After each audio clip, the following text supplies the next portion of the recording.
दो मस्तक पर आधा ये विरहन अभिलाषा। विलास से संतप्त जीव की अभिलाषा है भगवान का भक्त, भगवान का प्रेमी और कुछ नहीं चाहता।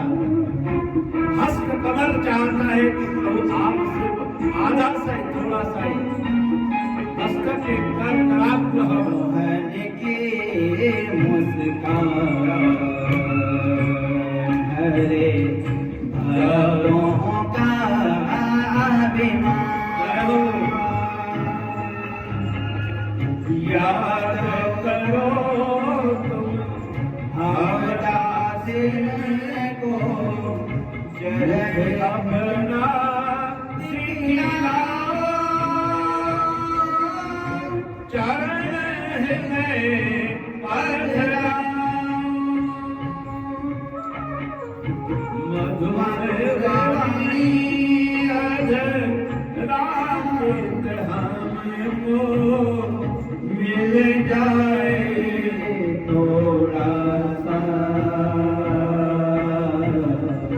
ये विरहन अभिलाषा।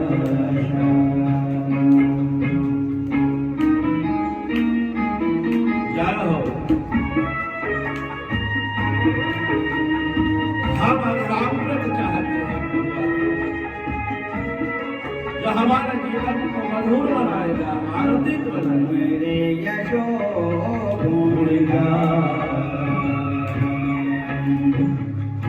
हम सबका जीवन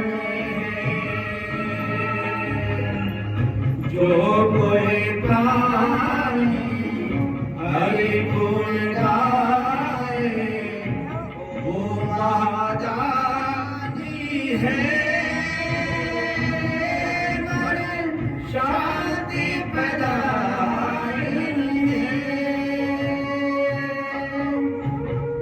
व्याकुल मन को भी मिल जाए मोहन चैन जरा सा ये विरहन अभिलाषा। आपके गुणगान वही हमारा जीवन है साथ। तव कथा प्रथम तप्त जीवनम कवि भीरितम कर्म शामम श्रवण मंगलम श्रीवदारतम कवि विरंति ते भूमिका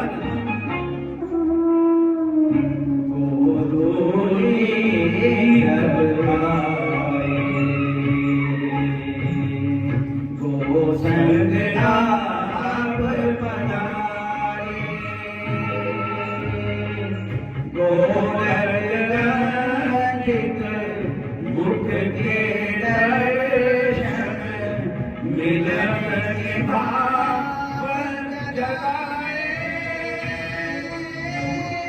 दर्शन तेरा हो जाए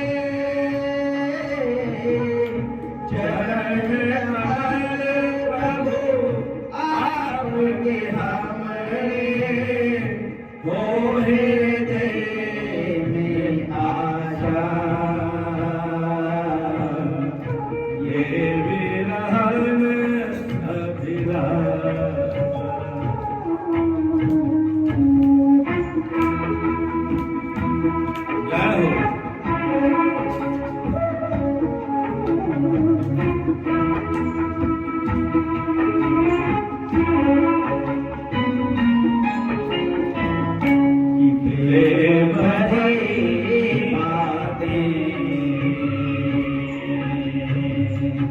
हंसता हुआ अंधेरा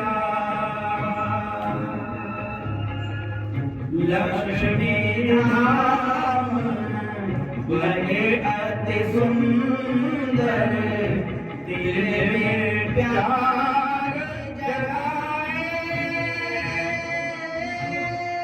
तुम रहा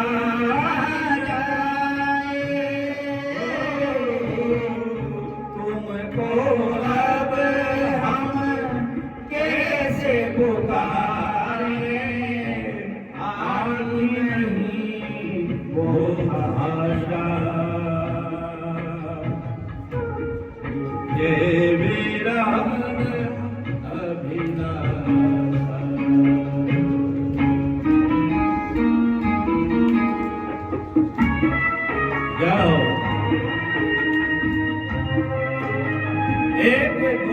बहुत सुंदर सुंदर भाव प्रस्तुत किए तुम मिलो मोहन हमरा एक एक क्षण युग समान लगाए हमको आओ मोहन आओ आगे धीर दिलाओ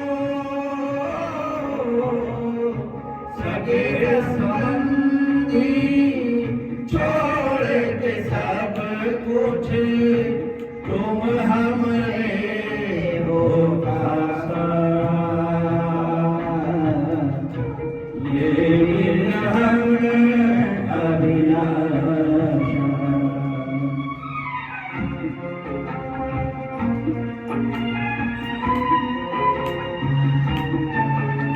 सब कुछ छोड़ दिया प्रभु आपने सब त्याग दिया लोगों के ताने सुने उनको परवाह नहीं की आपके पास चले आए क्योंकि हमने आपको अपना खास माना है जी के पाप हरे जग कल्याण किया हम अभिलाष गए और को आकर दामन करो ओ शरणदान करो रोग मिटे सब को भी देगा कर प्रयासा ये विरह अभिलाषा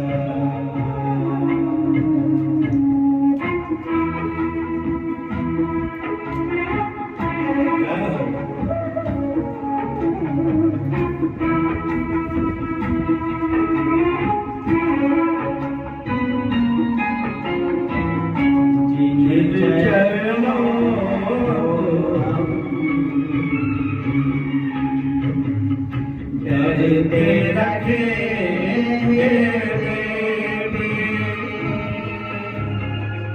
उन्हें चरणों से चलते वन वन गर्क नहीं गा होता सुन राम निवास बिरोता दूर करो सब बातों की दुख अर्ज करे ये आशा ये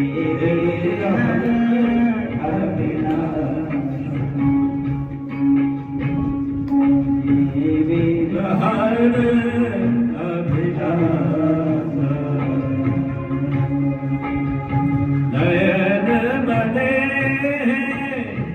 सावन भादो प्रभु दर्शन की आशा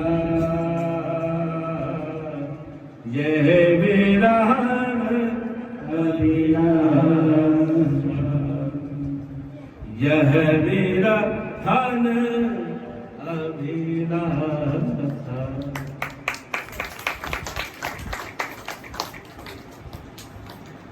दस चरण का भजन है साहब, मैं पहली बार आपको सुना।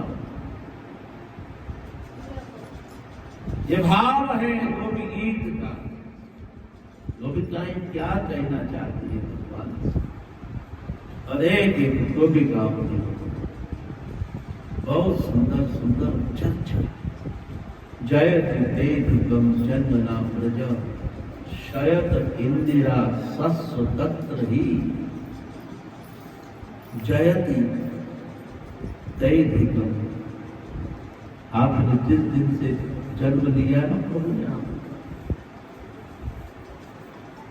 श्रयत इंदिरा सत्सुदत्त, वो इंदिरा लक्ष्मी ने भी अपने क्रीड़ा का स्थान बना दिया। दयते दश्य नाम दीक्षु नाम दास कोई उदास करो समाप्त।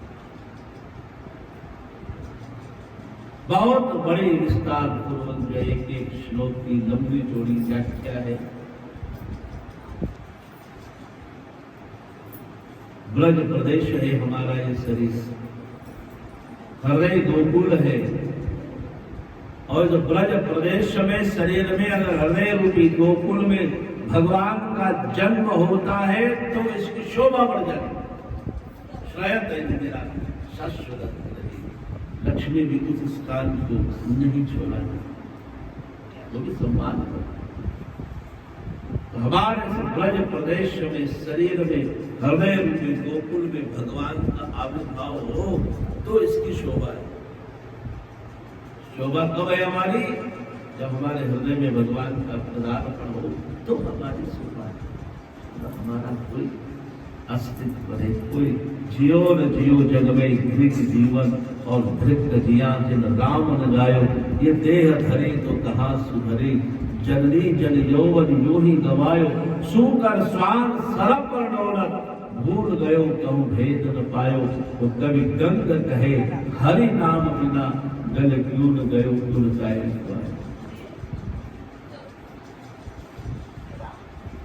तुम्हारे यशो गुणगान हम सबका जीवन है। भगवान के गुणवानुवाद ही मनुष्य का श्रयत इंदिरा तप्त जीवन, भगवान के गुणानुवाद ही प्राणी के लिए जीवन को प्रदान करते हैं। उसी से आदमी जिंदा है, जीवित रह सकता है, जिंदा है। सीता जी ने यही तो संदेशा भेजा कि प्रभु आपके ध्यान आपके भजन ने मेरे भीतर के प्राणों को रोक रखा है, वरना जिस दिन ध्यान तुम्हारा अगर ध्यान जिस दिन मेरे जीवन से समाप्त हो जाएगा, ये प्राण निकल जाएंगे। इसलिए आओ पधार करके और अपने चरणारविंदों मुझे लेकर, वरना मैं जिंदा हूँ। हनुमान जी ने कहा कि महाराज आपके ध्यान आपके सुमरण से वह रुकी हुई है, वरना कब की सीता जी जानकी जी जो है नष्ट समाप्त हो। तव कथामृतम तप्त जीवनम कवि भेद तम तनुषा अस्तु। तो बात अनंत ही, चर्चाएं अनंत है। हमें अपने मंदिर पर पहुंचना है। 3:21 हो गए हैं साहब, और हमें ब्याह शादी भी करना है, वंश का कल्याण भी करना है, भक्तों को छोड़ के भी जाना है। ये प्रसंग बड़ा विचित्र है साहब। जब गोकुल में वृंदावन में से घुसने के बाद में निकल कर वापस मथुरा चले जाएं, ये बहुत मुश्किल की बात है, लेकिन फिर भी जाना पड़ता है। अस्तु। तो सज्जनों, यहाँ पर भगवान के लिए गोपिकाएं रोए गए इतने कि बेबाक हो गए, और धोए गए इतने कि बस पाक हो गए, और धोने से अंदर का अभिमान जो था उस सब नष्ट होकर के पवित्रता का वातावरण बन गया। सब अहंकार समाप्त हुआ, और अहंकार समाप्त होते ही भगवान जो है वहां पे प्रकट हो जाते हैं। बोलो रास बिहारी लाल की। अब प्रकट हुए और गोपिकाएं भगवान को पाकर के प्रसन्न हो गए। किसी ने हाथ पकड़ा और अपने गालों पे धर करके बैठ गए, कोई कंधे पर माथा रख के बैठ गए, कोई घुटने पे पैर रख के बैठ गए, कोई जो है लेकिन कोई जो है ना क्या करते, मुंह फुला करके गुस्सा होकर एक तरफ जाकर हम जाओ, बात नहीं करते। आपने हमको बहुत कष्ट दिया, बहुत बात भी की। भगवान ने सबको बनाया है, और यमुना के पुलिन पावन धवल तट के ऊपर लेके गए, और एक एक गोपी और एक एक का नाम, एक एक गोपी और एक एक किसी को ना लगे कि भगवान मुझसे अलग है। जितनी गोपिकाएं थी उतने भगवान ने अपने रूप बना लिए और भगवान ने जो है बहुत विस्तार पूर्वक बड़ा भारी महाराज यहाँ पर किया है और महाराज किया और महाराज के जो समय था उस समय को उन्होंने जो है क्या करा, उस समय को उन्होंने जो है 6 महीने का लंबा समय बना, 6 महीने का लंबा समय बना। एक रात को 6 महीने की विस्तृत बड़ी रात कर दी और सज्जनों जो है गोपिकाओं वहां पर जीव और शिव का ये संसार की मिलन का प्रसंग नहीं था। सुखदेव जी महाराज, सुखदेव जी योगी प्राणी है और सुखदेव तो परीक्षित का कल्याण करना है। ये संसार के मिलन की चर्चा नहीं, यहाँ जीव और शिव के मिलन की चर्चा यहाँ सुखदेव जी महाराज ने वर्णित की है और उन्होंने बड़े प्रेम के साथ में उसको श्रवण किया है और भाव से प्रेम से उन्होंने उसका वर्णन किया। तो सज्जनों 6 महीने की विस्तार उनकी महाराज और सज्जनों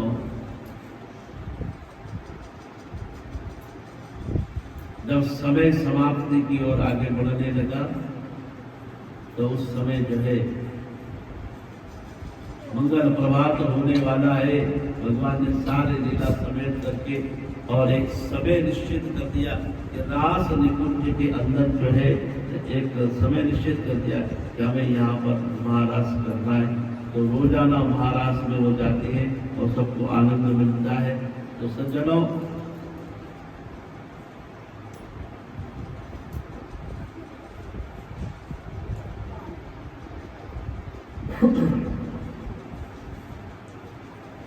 भगवान श्री ने यहाँ पे और सुंदर लीलाएं की है और सज्जनों भगवान ने जो है यहाँ पर कंस के द्वारा भेजे गए कैसी और जमासुर को मारा है। कंस द्वारा भेजे गए अरिष्टासुर का उन्होंने विनाश किया है। नारद जी महाराज जो है कंस से मिलते हैं और सारी गोपनीयता उसके सामने प्रस्तुत करते हैं और फिर बाद में इधर आते हैं और भगवान श्री कृष्ण से उनका मिलन होता है और भगवान कृष्ण से मिलते हैं और कहते हैं कि प्रभु लगता है कि आप जो है आपका प्रेम भक्तों का प्रेम देख के ऐसा लगता है कि आप यहाँ रुकना चाहते ठहरना चाहते और आपने कहा भी है गोपिकाओं को वृंदावनम न परित्यज्य बाद में को गच्छति, मैं कहीं नहीं जाऊंगा। तो इसका मतलब जो है आप रुकने वाले हैं। लेकिन मैं तो कुछ और ही देख रहा हूँ। आप यहाँ से प्रस्थान करेंगे भक्तों के बीच में से और फिर जो है आप वहां पे पहुंचेंगे।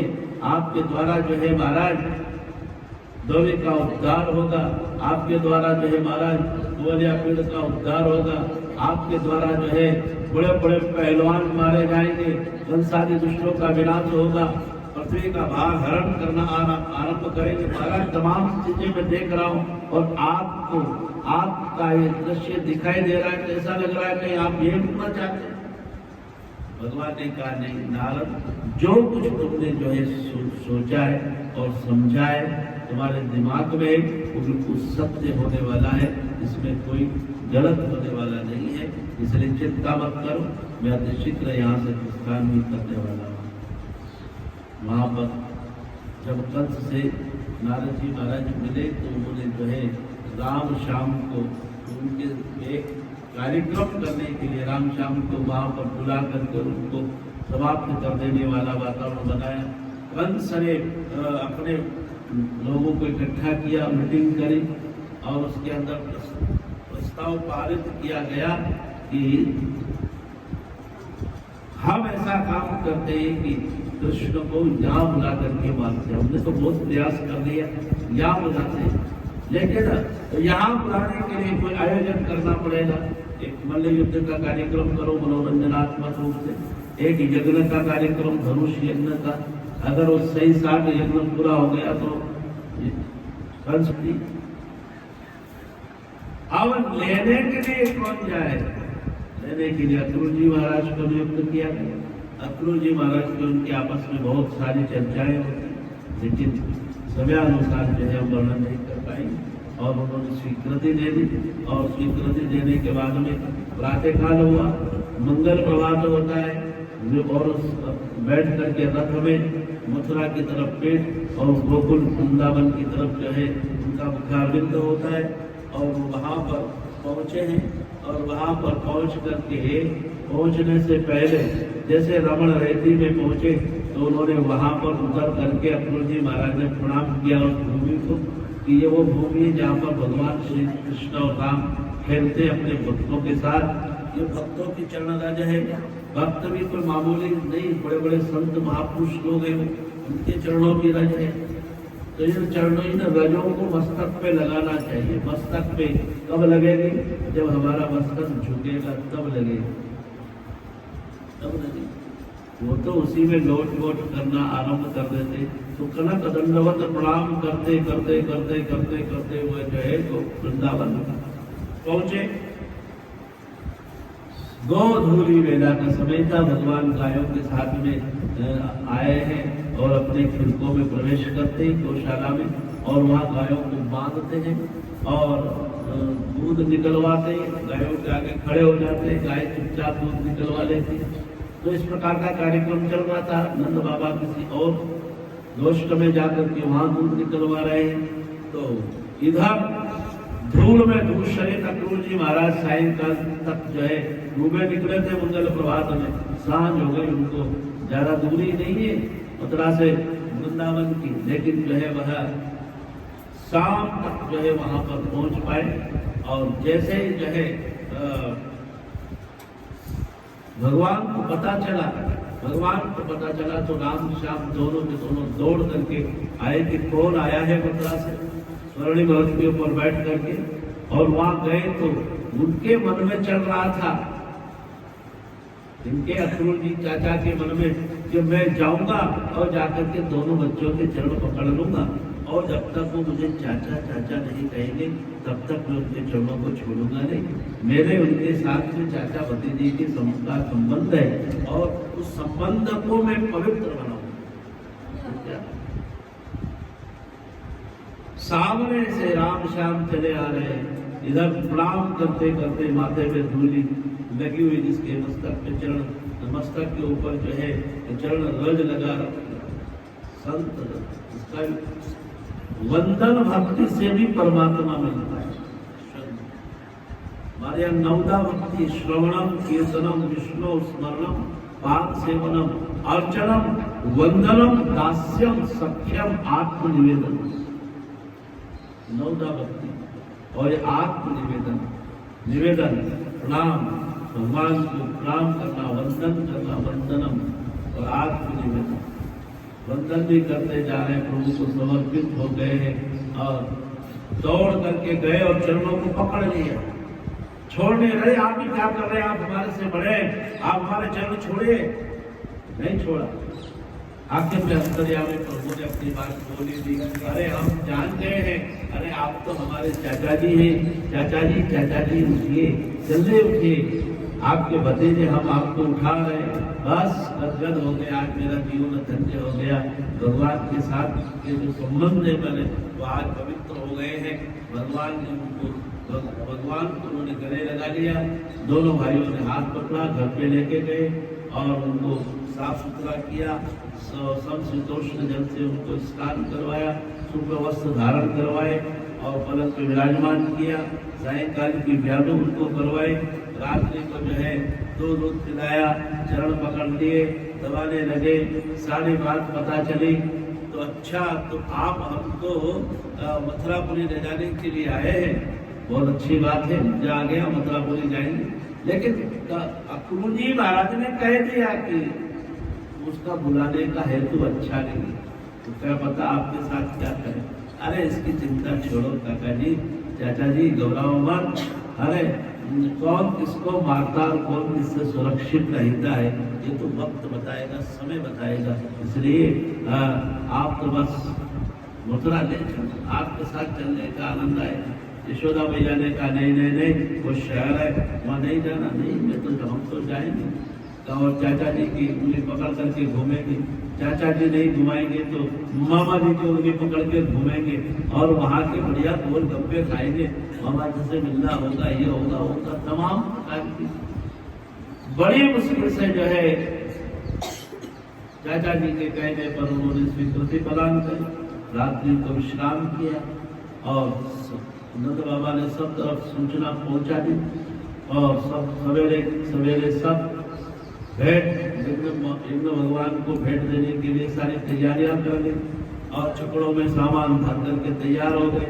नंद बाबा भी सवेरे सवेरे सब तैयार हो गए।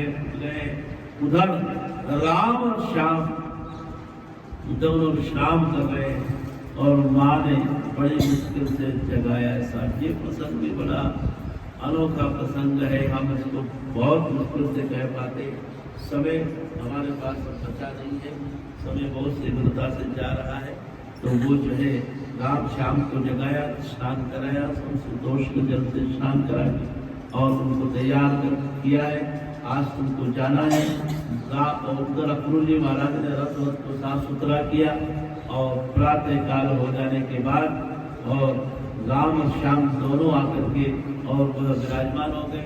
आगे पहले तो नंद बाबा निकल गए और इधर वो जो है उसके ऊपर रथ के ऊपर आकर के विराजमान हुए और रथ पे बैठे माँ ने आरती उतारी और अपने गलतियों की क्षमा मांगी।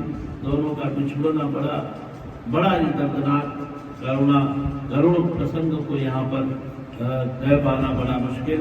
तो वह उन्हें आज्ञा लेकर आरती उतारे, आज्ञा लेकर के वहाँ से प्रस्थान किया है और जो है अक्रूर जी महाराज से कहा, बाबा अक्रूर आप चाचा जी रथ को चलाया, रथ चलने लगा, आगे बढ़े तो गोपिकाओं ने उनको रोक लिया, सामने आकर के खड़ी हो गई। गोपिकाओं को भगवान ने जैसे जैसे समझाया कि मैं जा नहीं, तो आपने तो कहा था कि मैं वृंदावन को छोड़ के कहीं नहीं जाऊंगा, आप जा रहे हो उनको छोड़, घबराओ मत, मैं वापस लौटूंगा। गोपिकाएं बेचारी पूछना भूल गई कि कब लौटोगे, रास्ता दे दिया, चल दिए। अब चले तो गए, आगे जाकर के जो है क्या देखते हैं तो चलो आगे श्री राधिका जी जो है बड़ा धरती के ऊपर लेटी हुई रथ सामने से चला आ रहा है। सज्जनों, रथ से जैसे भगवान उतरे धीरे धीरे कदमों से राधिका जी के पास में पहुंचे और भगवान राधिका श्री कृष्ण का तो प्रेम आप जानते ही कितना प्रगाढ़ प्रेम है। सज्जनों, भगवान श्री ने भोले से उसके मस्तक को उठाया, जागृत किया उसे, उसने कहा कि राधे क्या बात, तुम यहाँ प्रभु आपने रथ रोका क्यों, आप रथ मेरे ऊपर होकर के ले जाते, आप जानते हैं कि आपसे मेरा बिछड़ना बहुत मुश्किल और बिछड़ करके मैं जिंदा नहीं रह सकती। एक क्षण की उन्माद है, वरना भगवान से भक्त लोग जो है हमेशा एक ही अरदास करते रहते हैं, प्रार्थना करते रहते हैं। भगवान ने कहा कि देवी तुम जानते हो कि हमारा और तुम्हारा एक जगह पाना बड़ा मुश्किल है, श्री रामा का श्राप है। मेरा जो कार्य है उस कार्य को मुझे जो है पूर्ण करना, उसके लिए तो मुझे विदा दो, ताकि उस कार्य को, जिस कार्य के लिए मैं आया हूँ गलती से वो मैं पूरा कर सकूँ। स्वाभाविक है, प्रेमी के भीतर में तो यही भाव होता है, एक उन्माद तो होता है, लेकिन वो यही चाहता है कि मेरा प्रेमी जहाँ भी जाए वो प्रसन्न रहे, खुश रहे, राष्ट्र का, देश का हित करे, अच्छे कार्य जीवन में करे, ये उसकी भावना बनी रहती है। भगवान से उन्होंने जो है भगवान को विदा ली, भगवान ने उनसे विदा ली, जाने लगे तो जो है सज्जनों, श्री राधिका जी क्या कहती है, भगवान से प्रार्थना करती है कि प्रभु क्या पता फिर से दोबारा आपका और हमारा मिलन हो या ना हो, आप फिर से कभी लौट के आवे या ना आवे, लेकिन मेरे आपसे प्रार्थना है क्या लगा लो गले से शाम फिर दर्श हो न हो,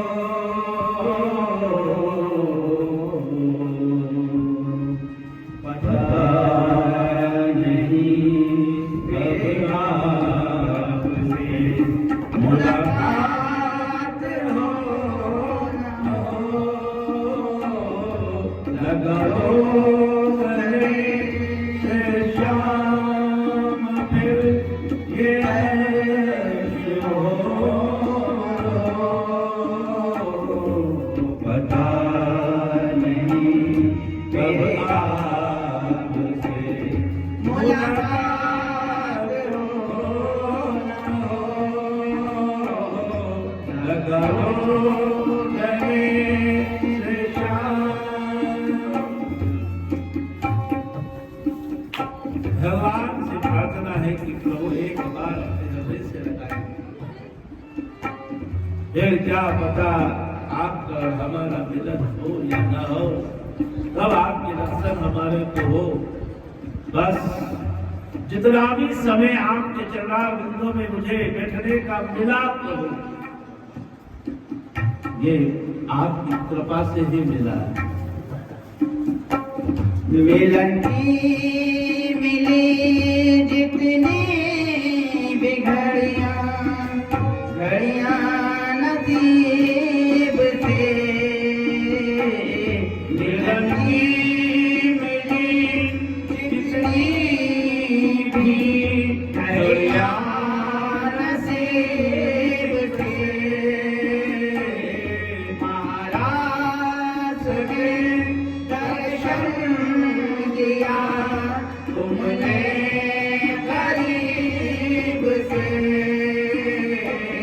महाराज ने दर्शन दिया तुमने करीब से,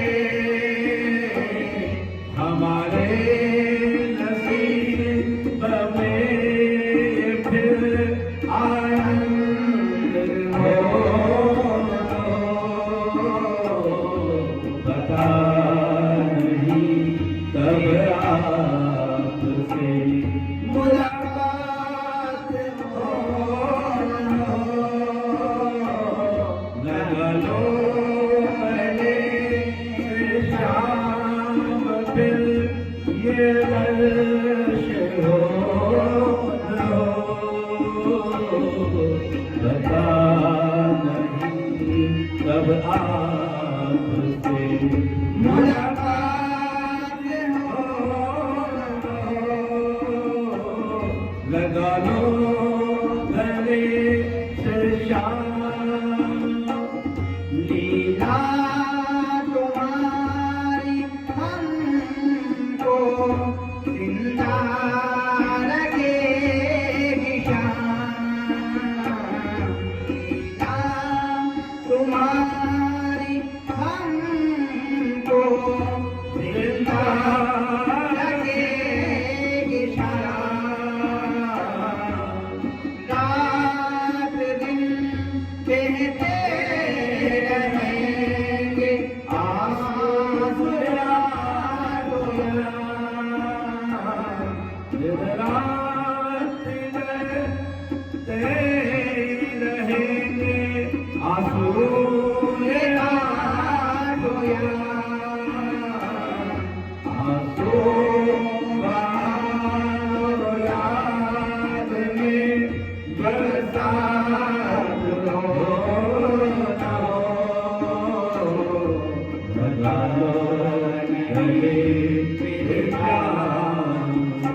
भगवान का रथ चल पड़ा, लेकिन अक्रूर जी महाराज के नेत्रों से आंसू बहे।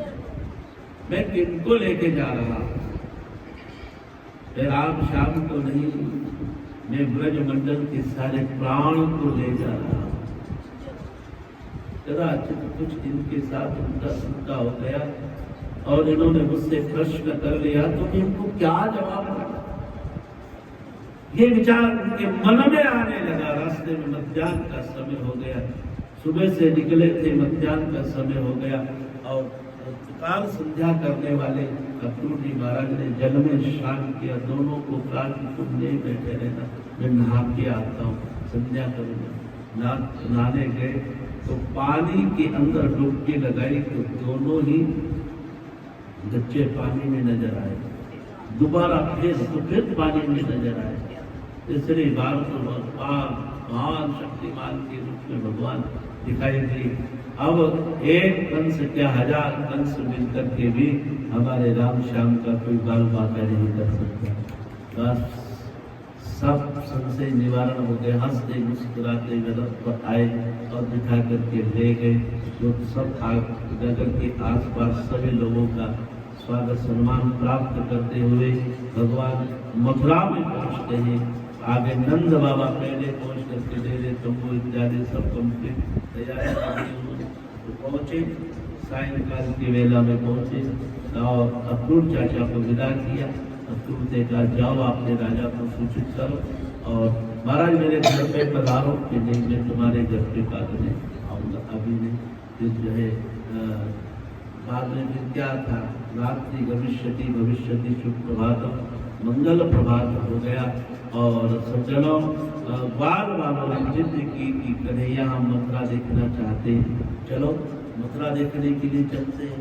दरवाजे पे पहुंचे, सबने जाकर के जय जयकार करी, बोलो वृंदावन बिहारी वृंदावन महाराज की।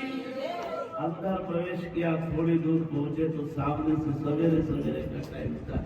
जो राजकीय जो धोबी था, कपड़े धोने वाला, वो अपने सेवकों के साथ में माथे पे कपड़े धर करके चला आ रहा था और राम श्याम दोनों के सामने मंडली के साथ पहुंच गए और चर्चा करने लगे। क्या बात है, तुम्हारे पास में क्या है? कि हमारा धीराज के कपड़े। तो अरे हमने कभी कपड़े नहीं देखे, हमको दिखाओ राजा के कपड़े। ये राजा के कपड़े तुम्हारे नसीब में देखना नहीं लिखा हुआ है। तुम क्या जानो राजा के कपड़े कैसे होते, क्या होते? जंगल के लोग हो तुम, जंगली यहाँ पे चले आए हो। ये अच्छा, ये भैया हमारे बाप दादा ने देखे या नहीं देखे, लेकिन जो है हम तो जरूर देखेंगे। अरे हमसे ऐसी बात करता है। ओटले के ऊपर वो धोबी जो था वो बैठ गया और बैठ जाने के बाद में जो है सज्जनों भगवान से उल्टा सुल्टा बोलने लगा। भगवान से बलराम जी ने कहा, अरे कन्हैया ये धोबी चवर चवर चवर चवर बोले जा रहा है। रामावतार से लेकर के कृष्णावतार तक अभी तक इसकी बोली बंद नहीं हुई, इसको चुप कर। अच्छा है जैसा आपका आदेश भाई साहब। तो भैया जीते जी हाथ में लगाने देगा, मरने के बाद तो हाथ लगाने देगा। हम राज कर्मचारी, हमसे ऐसे बोलते हो? अभी जरा सा इशारा कर देंगे तुम्हें जेल खाने बंद कर दिया जाएगा। भगवान ने उठाया, हाथ मिला के एक दिया गर्दन पे, गर्दन धड़ से अलग। बीच बाजार में धोबी का मर्डर कर दिया। सारे के सारे भगत जो थे वो सारे के सारे भाग गए।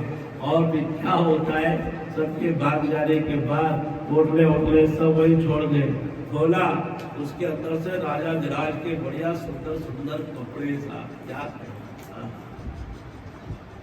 और छोटे छोटे तो बच्चे, बड़े बड़े कपड़े, राजा कंस के लंबा चौड़ा राजा कंस उसके कपड़े।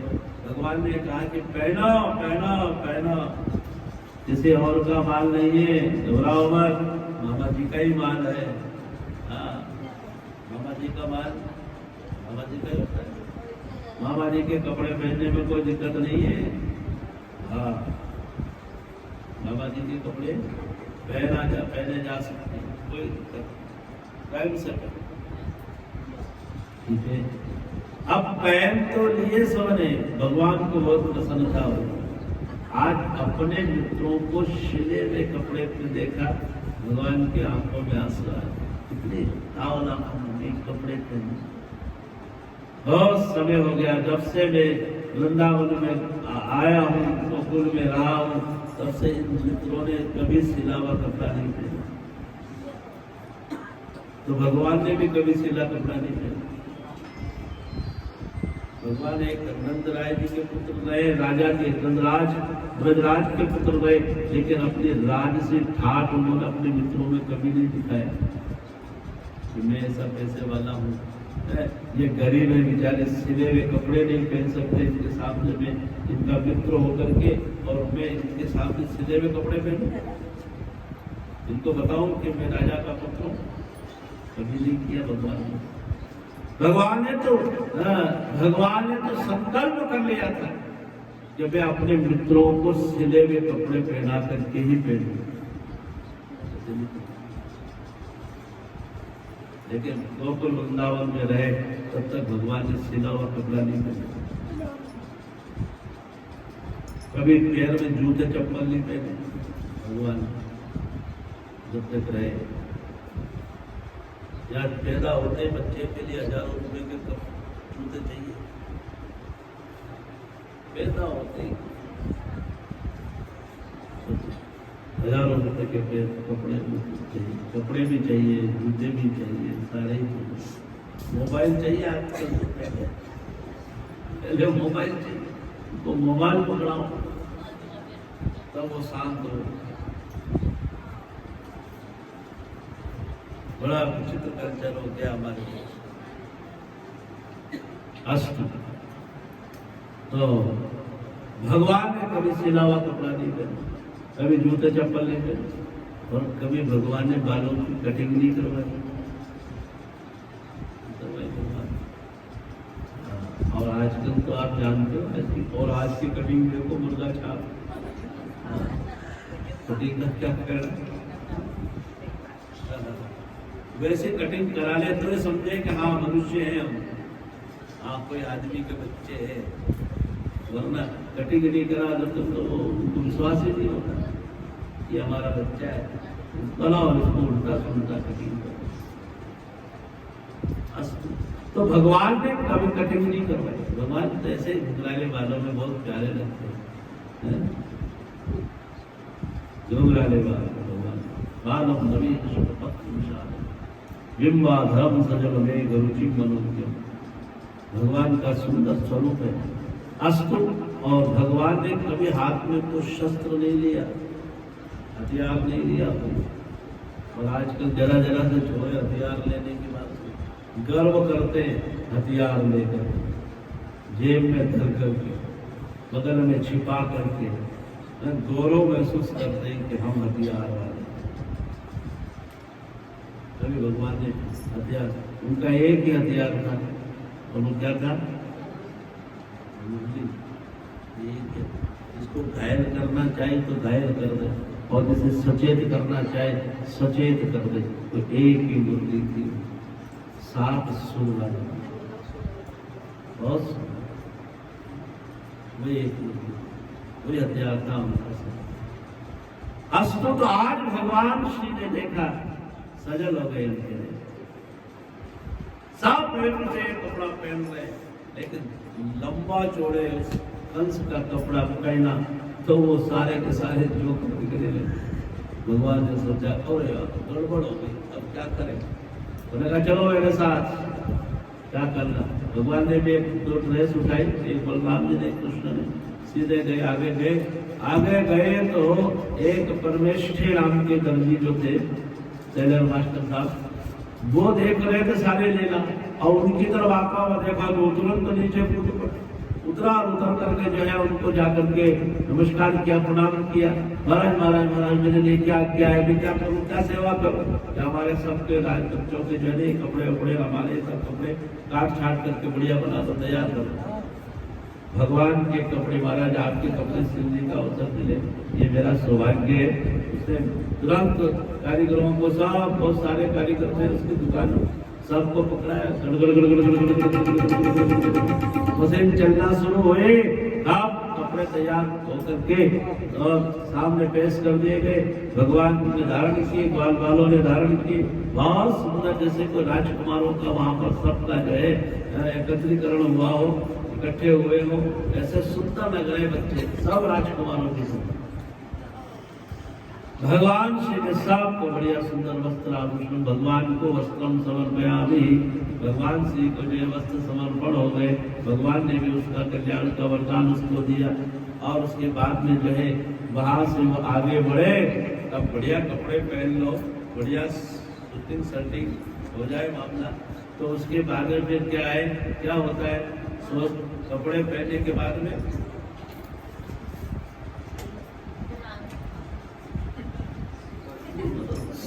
परफ्यूम बोला तो वो एक अब है, लेकिन परफ्यूम चाहिए ना।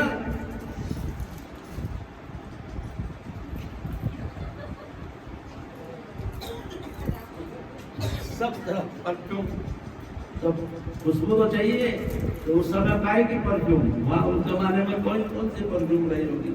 अब तो जो है सामने दुकान नजर आ गई माली की, और बढ़िया हमारे को टोंक के जैसे टोंक में होता है ना मोगरा, कपड़े बढ़िया पहन ले और मोगरा की माला एक ही कान पे, एक ही कान पे, और थोड़ी सी गला में, और हाथा में साइकिल का हैंडल पे, और एक बुश नाम को रेडियो और आगे, और वो चाल वाला आगे,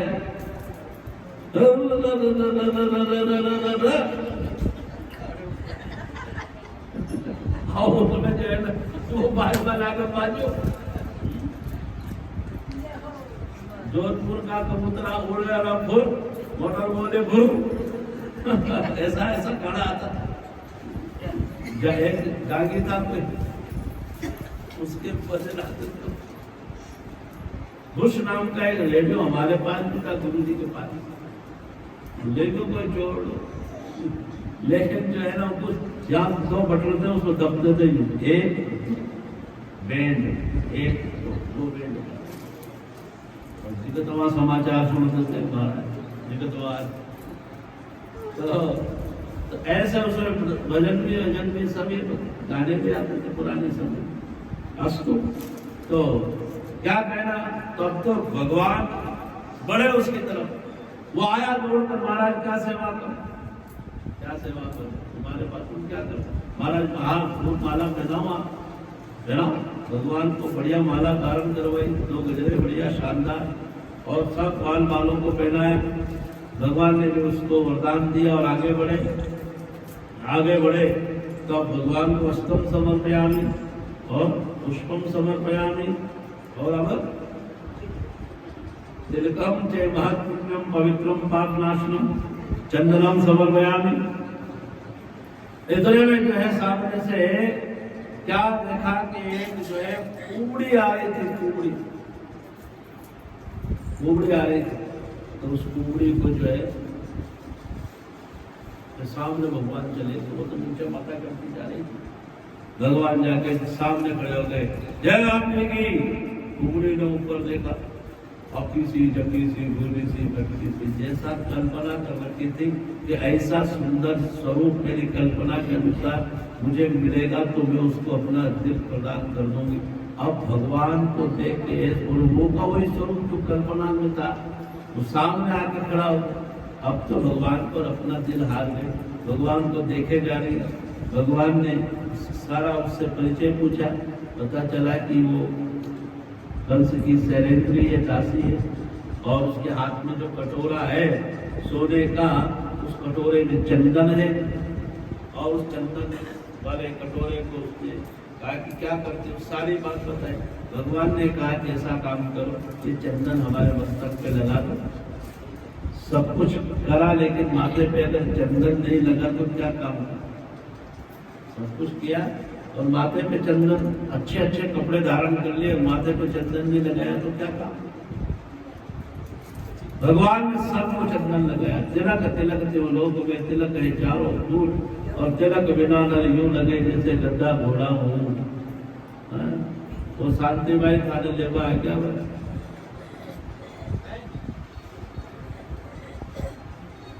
अच्छा भले चले सेठानी। हाँ तिलक तिलक जो लोक में तिलक है चारों फूट और तिलक के बिना न यूं लगे गधा घोड़ा हूँ की तरह होता है। माथे में तिलक जरूर लगाओ, सब काम माथे से करते हो, बुद्धि से करते हो, उसकी पूजा जरूर करो। अस्तु तो यार चंदन लगाया गया, चंदन लगाया तो भगवान ने सोचा कि इसने जो कार्य था जो अधूरा था वो पूरा कर दिया, अब इसको भी पूरा कर दो। अतः ये अधूरी है, बेचारी कोबड़ी है, इसको सीधा कर दो। भगवान ने उसकी कोब निकाल दी हाथ से, झटका मार सकते वो सीधी हो गई और भगवान के स्पर्श से और सुंदर वीर बल संपन्न हो गए, खूबसूरत बन गए। भगवान को अपना दिल तो दे ही चुके थे, उसने तुरंत जो है भगवान से प्रार्थना की, महाराज मेरे घर पधारो। निकाल मैं तुम्हारे घर के बाद में आऊँगा, अभी तो जो काम है वो करूँगा। आप तो क्या था सज्जनों, वहाँ से जो है भगवान आगे बढ़े और कुबड़ी को सीधा कर दिया, धोबी को मार दिया। गाँव के लोगों ने जो है ना उनको कोई फूल माला से और वस्त्र सीकर के कंप्लीट कर दिए भगवान की। ये सारा इतना बड़ा प्रभाव भगवान का वहाँ पे देखा और वहाँ से जो है आगे बढ़े तो वहाँ के जो बढ़िए लोग थे ना, बढ़िए वहाँ के जो बढ़िए थे, उन्होंने कहा आपस में यार ये आदमी आगे चल करके बड़ा चमत्कारी आदमी, और क्या पता कंस को मार दे ये राजा बन जाए तो काम तो इससे पड़ेगा ना, वरना ये याद रखेगा कि ये जब भी आया था तो जो है ना इसने हमारा जो है ना कोई स्वागत सम्मान नहीं किया, याद रखेगा। इसलिए चलो अपन भी इसकी पूजा अर्चना कर लो। और एक को बुलाया और थाली मंगाई, एक उसमें जो है ना वो सुपारी उंगली कलम और एक पान का पत्ता धर दिया और एक जरा सा टुकड़ा जो है कपूर का धर दिया, लगाई उसके पत्ते और जो है भगवान की आरती उतारी कि महाराज हम इस नगर के कटड़े के बढ़िए हैं, इसलिए हम आपकी आरती उतारना चाहते हैं। भगवान ने कहा उतारो, बस यही बाकी रह गया था, सब कुछ तो हो गया, आरती बाकी रह गई। आरती उतारना शुरू किया, आरती उतर गई और आरती उतर जाने के बाद में जो है भगवान ने कहा वरदान मांगो, तो बड़े क्या मांगते कि महाराज वैसे तो भगवान की कृपा है, सब कुछ है हमारे पास, ये मना नहीं करेगा हमारे पास काई भी, हम कन्या बोले यूटी, हाँ भगवान की कृपा से सब कुछ है। अगर आप देना चाहते हो तो ऐसा काम तो आपकी लक्ष्मी दे दो। लक्ष्मी जी ने सोचा कि देने में तो एक मूंगड़े जैसे जरा सी जो है ना सुपारी, जरा सी सुपारी और वो भी मूंगड़े तो फिर भी खावा में आ जाओ, देखो सुपारी तो खावा में नहीं ना, वो भी बिना कटी हुई ऐसी सीधी सट और एक पत्ता दे दिया, ना कोई उसमें न चूना न कोई मसाला न कुछ नहीं, ऐसे ही पकड़ा दिया। चलो कोई बात नहीं, आखिर में स्वागत करते, आरती तो करी इन्होंने। जब से लक्ष्मी इन बड़ीों के घर में बैठी रहती, जो ऊपर से भले ही खाएगी कैसा है नारायण नारायण नारायण, बस हम लेकिन घर में अंदर तिजोरी राम जी की कृपा से परिपूर्ण रहती। हाँ वहां देखो ना आज भेड़ी जी जैसे सूचना मिली है महाराज तो हमें बोलते आप बाहर आयो,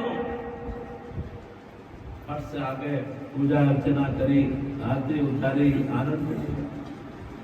तो पीछे नहीं रहना चाहिए अच्छे पुनित कार्य में। तो आज भगवान की कृपा, जो पुनित कार्य में पीछे नहीं रहे, भगवान की कृपा उसको बनी रहे। अस्तु भगवान ने उनसे पूछा, लक्ष्मी का वरदान देते अब ग्राहकी आने लगी, और जैसे ही ग्राहकी आए सब लोग बड़े वहां से भागने लगे, दुकानों पे जाने लगे, आवाज अरे भाई साहब खड़े जो और आने चू आने चू आने चू।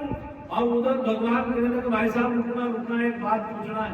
महाराज आगे पूछ लो, ग्राहकी को टाइम से भगवान को टरका भगवान ने आगे जाकर के पूछा कि भाई साहब ये धनुष यज्ञ कहाँ हो रहा है, बताया। वहां पहुंच गए। भगवान ने वहां पर जाकर के भी कुछ वहां पे बात चर्चाएं वहां पे भी हुई, लेकिन आखिरी में जो भगवान ने धनुष को तोड़ दिया। धनुष के टूटने की आवाज कंस को पता चली। कंस ने गिरफ्तारी वारंट जारी कर दिया। अब भगवान को तो पकड़ सकता है कि भगवान ने राम श्याम ने दोनों धनुष के टुकड़े लिए और सैनिकों की मरम्मत करके वापस चले गए। दूसरा दिन हुआ, प्रातःकाल हुआ, कंस को पता चल गया कि यज्ञ विध्वंस हो गया। अब क्या करें, अब तो मल्ल युद्ध का कार्यक्रम है। वहां पर उन्होंने जो है सवारी निकाली, वहां पर पहुंचे और मंच पे जाकर के बैठ गए। नल वहां पर जो है महाराज बड़े बड़े पहलवान भगवान कंस के यहाँ पर चाणूर है, कुश्ती है, छल है, कौशल है, आदि आदि जो है भगवान के से लड़ने वाले पहलवान वहां पर मौजूद।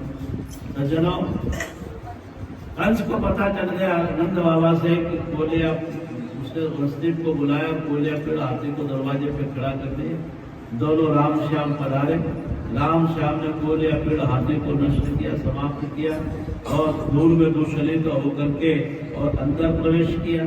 सारा स्टेडियम भरा हुआ था और सबने अलग अलग भावना से भगवान के दर्शन किए। और उसके बाद में जो है वहां पर चारों मुश्रिक ने भगवान श्री को जो है ललकारा और भगवान श्री कृष्ण ने चारों मुश्रिक छल कौशल कूट इत्यादि को समाप्त कर दिया। कंस का बड़ा भयंकर पारा गर्म हो गया और उलझुल बोलने लगा, इन्होंने हमारे साथ अच्छा नहीं किया, हमारे और भी तमाम सेवकों को इन्होंने मार डाला है। उस वसुदेव ने हमारे आंख में धूल झोंक करके इन दोनों को जो है वृंदावन में भेज दिया। याद रखना सज्जनों, ये वसुदेव देवकी के पुत्र है, ये नंद यशोदा के बेटे नहीं है। ऐसा वैसा उलझुल बोलने लगा तो भगवान ने हाथ ऊपर किया, वो भी चुपचाप हो गया। सारे तरफ सन्नाटा छा गया। भगवान ने कहा कि सभासदों, आपके महाराजा धीराज ने कहा है, क्या कहा है कि हम वसुदेव देवकी के पुत्र हैं, नंद यशोदा के पुत्र नहीं है। इससे ये सिद्ध होता है कि ये राजा धीराज जो है ये हमारे क्या लगे। उन्हें कहा साहब हम मामा जी लगे, हम उनके क्या लगे कि भांजे लगे। तो लगता है मामा जी को देख कर दया आ रही है, लगता है कि इनको वात पत्र वात कफ और पित्त ये मात्रा बढ़ गई लगता है। हो न हो कहीं इनको बीमारी ना हो जाए, संधिपात ना हो जाए और आप कहो तो मैं इनको ठीक कर दूं। कहा महाराज जल्दी करो, बेकार करो, सोच नहीं जो है ना 4 बज गया, जल्दी करो। आओ तो जो है तुरंत जो है भगवान श्री ने जो है राम श्याम ने दोनों ने सलाह मिलाई। भगवान ने रॉकेट की तरह ऊपर उछाल मारी और ऊपर देखने लगा। देखते देखते भगवान उसके सामने प्रकट हो गए और उसके बालों को पकड़ा, बाल बिखर गया, फुट गिर गया, बाल को पकड़ लिया, उसी के म्यान में से तलवार निकाली। दोनों ने आपस में युद्ध करना आरंभ किया और ऊपर उठाया उसको और उठा करके धराम से धरती पे पटका और गिरते कंस की जो थी वो कपाल क्रिया हो गई। माता उसका बजा दबाया और जो है कंस की कपाल क्रिया हो गई, मारा गया। और सज्जनों, अस्थि और प्राप्ति आकर के छाती माथा टूटने लगी। 2 रानियां थी उसके कंस के, एक का नाम अस्थि और एक का नाम प्राप्ति था। वो छाती माथा टूटने लगी। अब तो जो है भगवान भी नीचे आ गए और वो भी झूठ माट के रोने लगे। समझ गए तो हमारे मामा जी।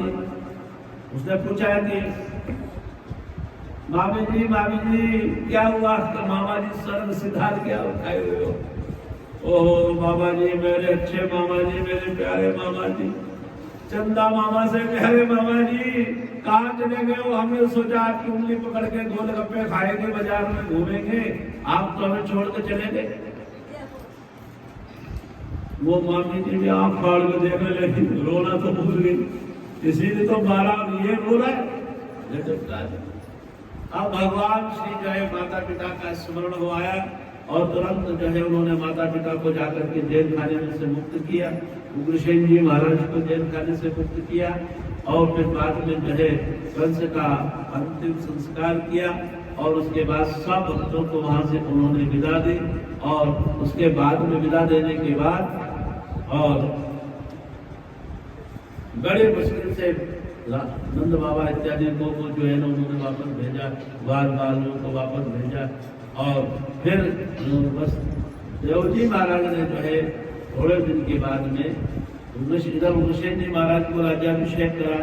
उसके बाद उनको राज्याभिषेक करने के बाद और बसदेव जी महाराज ने उन दोनों को सांदीपन ऋषि के आश्रम में पढ़ने के लिए वहां पर रख दिया।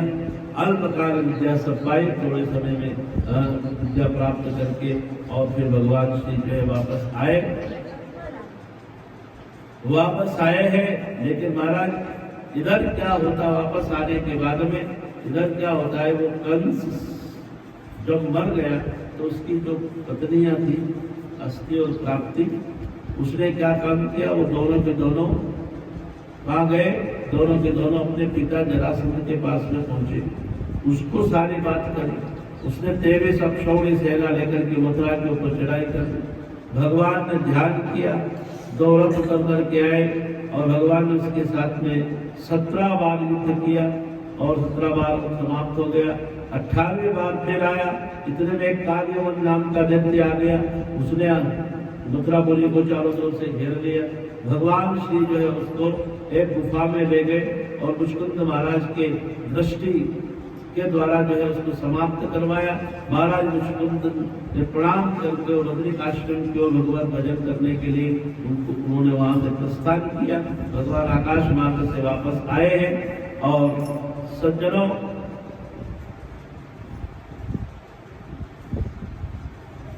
इधर वो जरासंध जो है फिर सेना लेकर के आता है। फिर बाद में जो है महाराज प्रवशन पर्वत में जो है दोनों भाई प्रवेश कर जाते, आग लगा करके पर्वत में अपने घर चला जाता है और फिर बाद में जो है भगवान आकाश मार्ग से वापस अपनी नगरी में आते। भगवान ने सुंदर एक द्वारिकापुरी बसाई, पहले तो द्वारिकापुरी के अंदर जो है वापस आकर के जो है वो विराजमान हो जाते।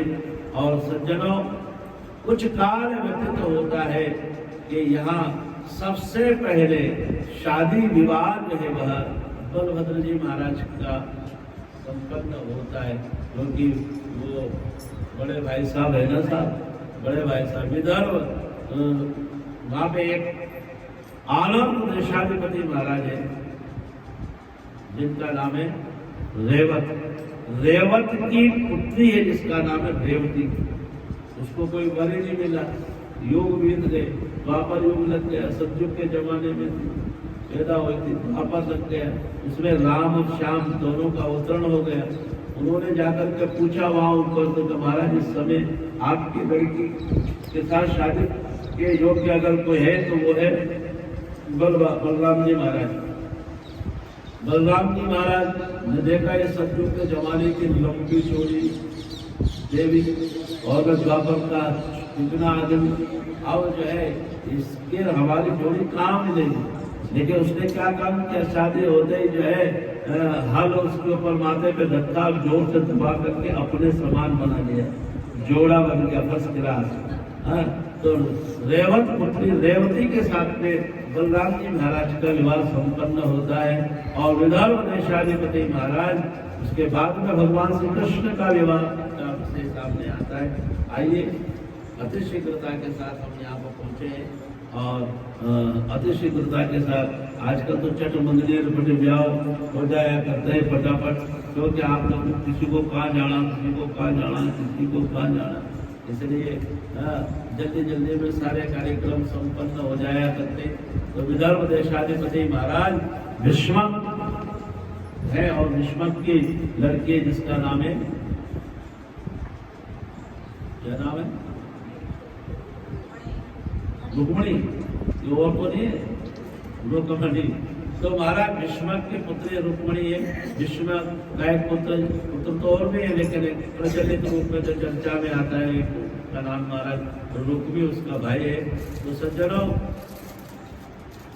रुक्मी की का तालमेल मेल जोल ज्यादा जो है शिशुपाल के साथ में, और वो उसका विवाह शिशुपाल के साथ में कर देना चाहता है, लेकिन जो है लेकिन रुक्मणी जो है वो भगवान को बहुत प्यार करती है। इसको द्वारकाधीश को। अब द्वारकाधीश को तो पता ही नहीं बेचारे, उनको तो पता ही नहीं। उन्होंने जो है उनके पास में क्या भेजा, उनके पास में एक पत्र लिख करके भेजा कि उनको बताओ, और उनके पास में पत्र पहुंचा है और पत्र तुम्हें भेजा है प्रभु जी। भगवान ने उसको पढ़ा, उसमें लिखा है रुक्मणी, पत्र तुम्हें भेजा है प्रभु जी, प्यार से इसको पढ़ लेना, भेजा है प्रभु जी, प्यार से इसको पढ़ लेना, अपने चरण की शरण में मुझको तेरे पाकर के रख देना, तुम्हें भेजा है प्रभु जी, प्यार से इसको पढ़ लेना, तुम्हें भेजा है प्रभु जी। जब से सुनते गुण गान आपके, अपना दिल में हार चुकी,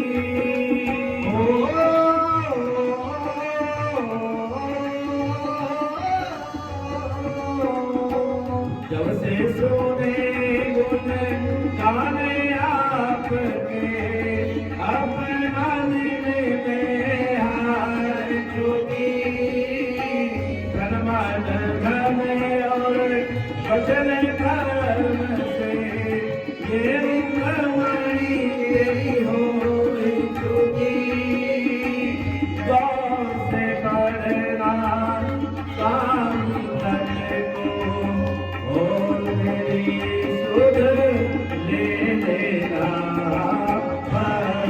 तुम्हें भेजा प्रभु जी, प्यार से इसको पढ़ लेना,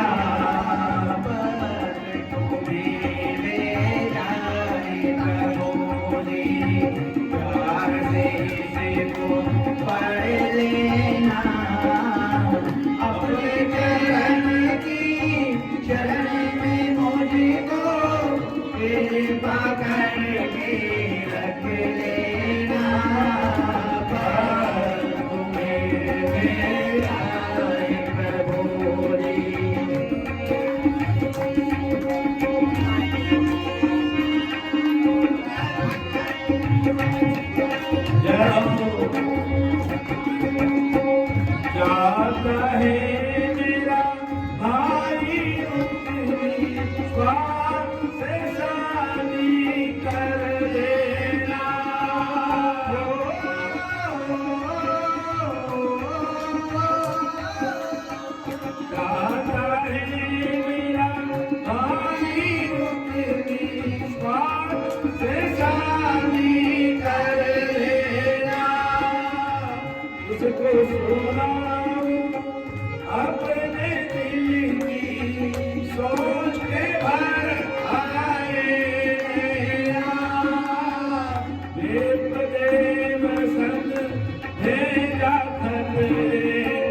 को सुना मैं अपने दिल की सोच के भरे आए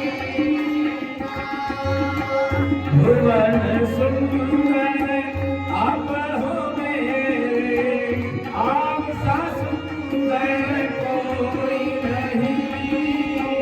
रोम रोम में बसे आप हो, जहाँ देखूं धड़े नहीं। आ जाओ हर ले जाओ, कष्ट जरा सा कर लेना। तुम्हें दे जाए प्रभु जाते से तो लेना अपने चरण की शरण में मुझको कृपा के रख लेना। आज तुम्हें मुझे में ऐसे भाव धरो प्रभु, मैं भी आपकी भक्ति करूं।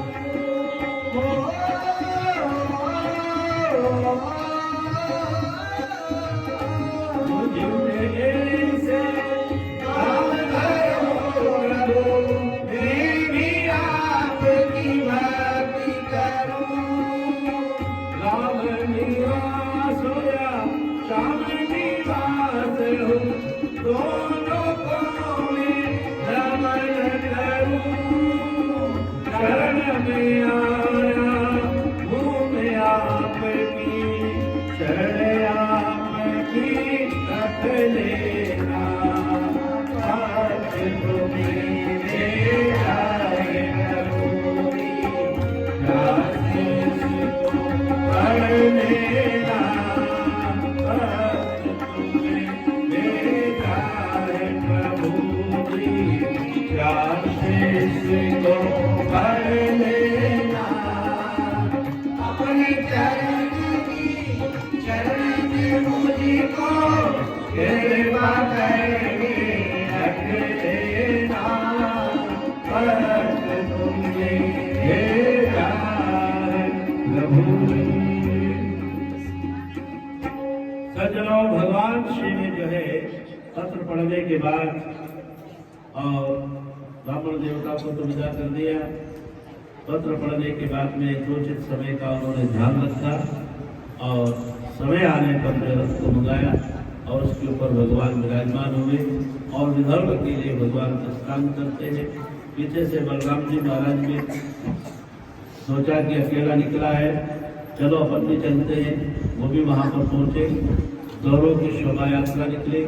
विदर्भ इन लोगों ने जब गौरव की सुंदरता को देखा और उसमें भगवान श्री कृष्ण की सुंदरता को देखकर सब के सब लोग सोचने लगे कि रुक्मिणी का विवाह द्वारकाधीश श्री कृष्ण के साथ होता तो कितना अच्छा था। लेकिन ये रुक्मी जो है वो शिशुपाल के साथ उसकी शादी कर देना चाहता है। भगवान श्री ने मणि मन उनकी सबकी बात का अनुमोदन किया और फिर बाद में जो है भगवान श्री ने क्या काम किया, उचित समय स्नान दान उनको विराजमान किया, सारी व्यवस्थाओं से व्यवस्थित किया उनको और बुद्धि ब्राह्मणों को साथ लेकर के जो पूजा पद्धति को जानती है उनको साथ में लेकर के और देवी भगवती का पूजन करने के लिए रुक्मिणी जी निकली और पूजन करने के बाद प्रार्थना करी माँ से और कहा कि माँ मैंने हमेशा द्वारकाधीश को हृदय से चाहा है और उन्हीं की तमन्ना मेरे दिल में है, वो मुझे प्राप्त हो जाए, बस और कुछ नहीं। और वहाँ से थोड़ी एक साइड में जाती है और देखा तो आवाज आई घोड़े के हिनहाट की और एक रथ चला रहा है और बड़ा सुंदर जो है गरुड़ ध्वज वाला बड़ा सुंदर जो है रथ सामने से आ रहा है और उस बगीचे में आया, आकर के खड़ा हुआ। भगवान रुक्मिणी जो है उनके पास में गए। रुक्मिणी की तरफ भगवान ने अपना हाथ बढ़ाया और रुक्मिणी ने भी अपना हाथ बढ़ाया, तो हाथ पकड़ा उनका और कहा कि महाराज मजबूती से पकड़ना। भगवान ने कहा कि तो मैं किसी को पकड़ता नहीं, और पकड़ता हूँ तो मेरी पकड़ मजबूत रहती है। इसलिए जो है बस भगत मजबूत है, तुम मजबूत हो तो बस कोई दिक्कत वाली बात नहीं। भगवान ने खींचा बिठाया रथ में और ये गए वो गए, सारी बात फैल गई। रुक्मिणी कारण हो गया, रुक्मिणी कारण हो गया। रुक्मिणी जो है प्रतिज्ञा करके आया है और भगवान के साथ युद्ध करता है, पराजित हो जाता है, वापस नहीं जाता है। प्रतिज्ञा करके आया कि मैं बहन को लेकर आऊंगा और उसका विवाह शिशुपाल के साथ नहीं करूंगा, लेकिन जो है वह हार गया तो वहीं पे रुक गया। भोजगढ़ नाम का नगर उसने वहां पे बसाया और उसके बाद में जो है वो वहां से पे अपने नगर में वापस नहीं गया। भगवान उसको लेके आए और ला करके और बड़े प्रेम पूर्वक धर्म पूर्वक जो है उसके साथ में विवाह किया। और भगवान श्री जो है भगवान श्री के गले में रुक्मिणी जी ने जो है माला धारण करवाई है। भगवान श्री कृष्ण ने रुक्मिणी के गले में माला धारण करवाई। दोनों का विधिवत रूप से विवाह संपन्न होता है।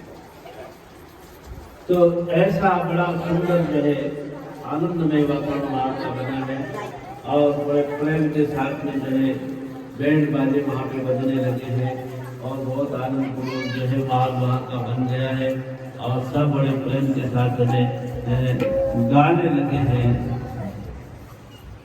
बोले कृष्ण लाल की।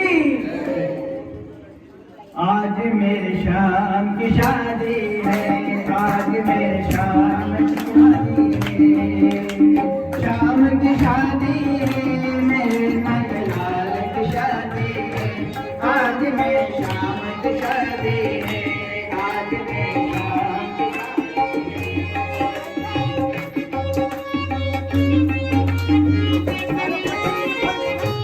आज मेरे शाम की शादी है। ऐसा लगता है सारे संसार की शादी है, आज मेरी शाम की शादी है, आज मेरी शाम की शादी है।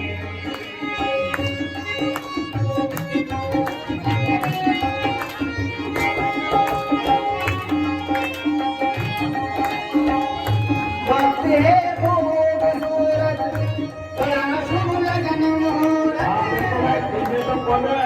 बिना डीजे के आपका मन डीजे तो बहुत बढ़िया बात। वक्त है खूबसूरत, बड़ा शुभ लगन मुहूर्त। मेरे बालों के राजा, ओहे दीनों के राजा, कटिया मंगल गाए मौज मनाती है, आज मेरे शाम की शादी, आज मेरी शाम की शादी, शाम की शादी है, मेरे नंदलाल की शादी है, आज मेरी शाम की शादी है।